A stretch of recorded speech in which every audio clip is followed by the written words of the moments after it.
Hello friends, welcome to my YouTube channel Shiv study of law. Friends, आज के topic में जानेंगे कि भारत में बंदूक या किसी अन्य हथियार के लिए लाइसेंस प्राप्त करने की प्रक्रिया क्या है।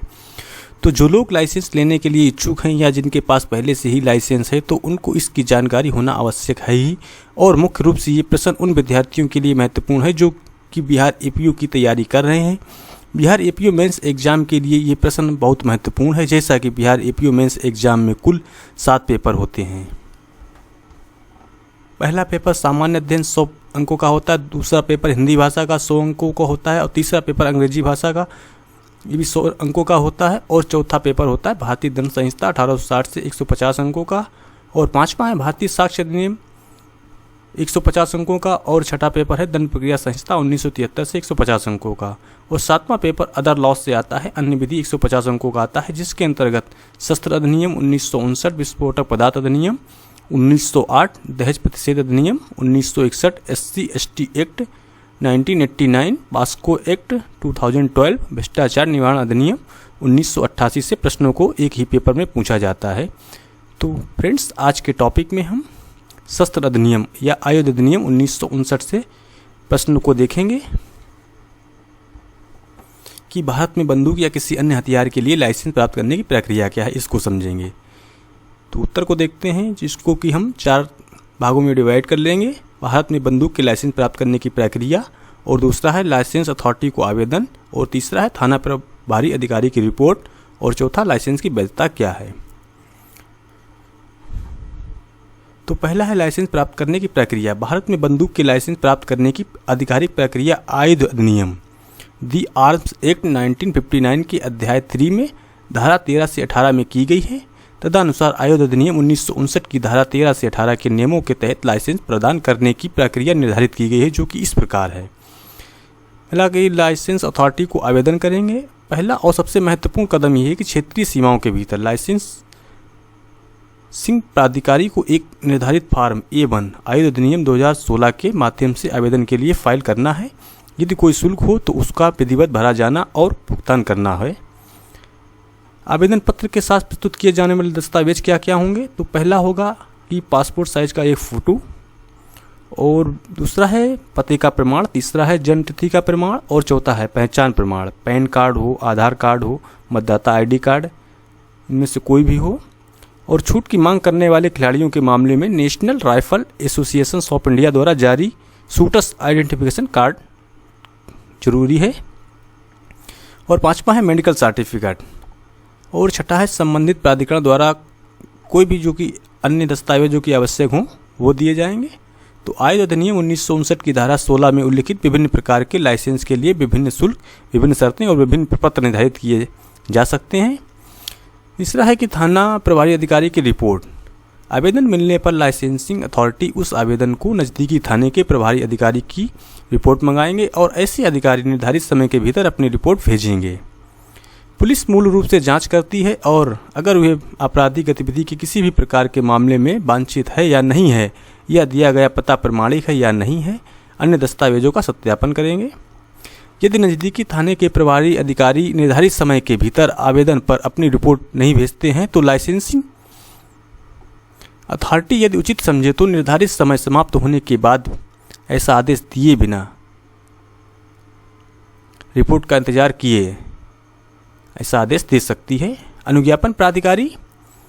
आयुध अधिनियम 1959 की धारा 3 के अधीन अनुज्ञप्ति वहाँ अनुदत्त करेगा जहाँ की अनुज्ञप्ति संरक्षा या आखेट में उपयोग में लाए जाने के लिए 20 इंच से अन्यून लंबी नाल वाली चिकने बोर की बंदूक के संबंध में या फसल संरक्षा के लिए सद्भाविक उपयोग में लाई जाने के लिए नाल मुख से भरी जाने वाली बंदूक के संबंध में भारत के नागरिक द्वारा अपेक्षित की जाए।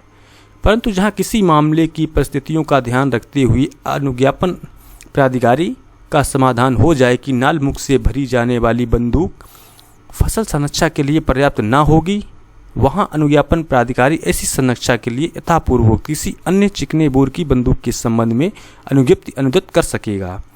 अन्यथा केंद्रीय सरकार द्वारा अनुज्ञप्ति या मान्यता प्राप्त राइफल क्लब या राइफल संगम के सदस्य द्वारा निशाना लगाने का अभ्यास करने में लाई जाने के लिए अग्ना युद्ध के संबंध में अपेक्षित की जाए। नेक्स्ट है किसी अन्य मामले में धारा 3 के अधीन की अनुज्ञप्ति या धारा 4 या धारा 5 धारा 6 या धारा 10 या धारा 12 के अधीन की अनुज्ञप्ति लाइसेंस उस दशा में अनुज्ञप्त करेगा जिसमें कि अनुज्ञापन प्राधिकारी का समाधान हो जाए कि उस व्यक्ति के पास जिसके द्वारा अनुज्ञप्ति अपेक्षित है उसे अभिप्राप्त करने का अच्छा कारण है। नेक्स्ट है लाइसेंस से इनकार या मनाही। कब लाइसेंस देने से लाइसेंस अथॉरिटी इनकार कर सकती है? तो आयुध अधिनियम 1959 की धारा 14 के अनुसार किसी भी व्यक्ति को लाइसेंस देने से इनकार करने के मामले में लाइसेंस अथॉरिटी को लिखित में कारण दर्ज करना होता है। यदि वह निम्न परिस्थितियों में लाइसेंस देने से इनकार कर सकता है। यदि आवेदक ने उपरोक्त शर्तों में से कोई भी क्रम पूरा नहीं किया है, पहला ये है कि किसी भी शर्तों का कोई क्रम पूरा नहीं होता है तो इनकार कर सकता है। दूसरा है जहां किसी भी निषिद्ध हथियार या निषिद्ध गोला बारूद के संबंध में लाइसेंस की मांग की जा रही है क्योंकि विधि द्वारा निषिद्ध है तो इनकार कर सकता है। तीसरा है जहां इस तरह के लाइसेंस की मांग की गई है कि किसी ऐसे व्यक्ति द्वारा जिससे लाइसेंस अथॉरिटी के पास विश्वास करने का कारण नहीं है। चौथा है इस अधिनियम द्वारा या किसी अन्य कानून द्वारा ऐसा हथियार या गोला बारूद रखना विधि द्वारा निषिद्ध है। पांचवा है कि यह यदि विकृत मन का व्यक्ति है। छठा है इस अधिनियम के तहत लाइसेंस के लिए किसी भी कारण से अयोग्य है।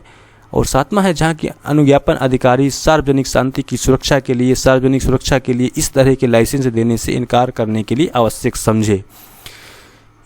स्मरणीय एवं ध्यान रखने वाली महत्वपूर्ण बात यह है कि अनुज्ञापन अधिकारी ये कहकर लाइसेंस देने से मना नहीं कर सकते हैं कि आवेदन व्यक्ति के पास पर्याप्त संपत्ति नहीं है। ये जरूरी नहीं है कि जो व्यक्ति लाइसेंस ले रहा हो उसके पास पर्याप्त संपत्ति हो।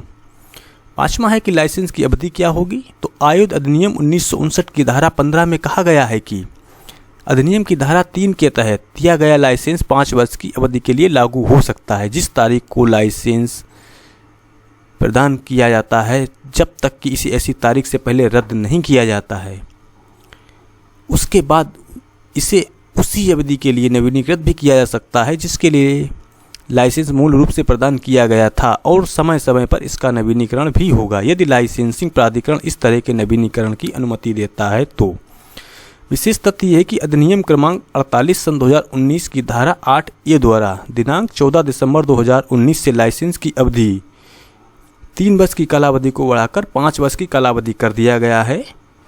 14 दिसंबर 2019 से पहले लाइसेंस की अवधि 3 वर्ष ही थी, परंतु 14 दिसंबर 2019 के बाद लाइसेंस की अवधि 3 वर्ष से बढ़ाकर 5 वर्ष कर दी गई है। तो फ्रेंड्स, उम्मीद करता हूं कि आज के टॉपिक में आपने भारत में बंदूक के लाइसेंस या किसी अन्य हथियार के लिए लाइसेंस प्राप्त करने की प्रक्रिया को अच्छे से समझा। तो यदि वीडियो आपको अच्छा लगा है तो वीडियो को लाइक और शेयर अवश्य कर दें जिससे कि अन्य लोग भी वीडियो का लाभ उठा सकें। यदि आपका कोई भी प्रश्न है तो हमें कमेंट बॉक्स में लिखकर अवश्य भेजें।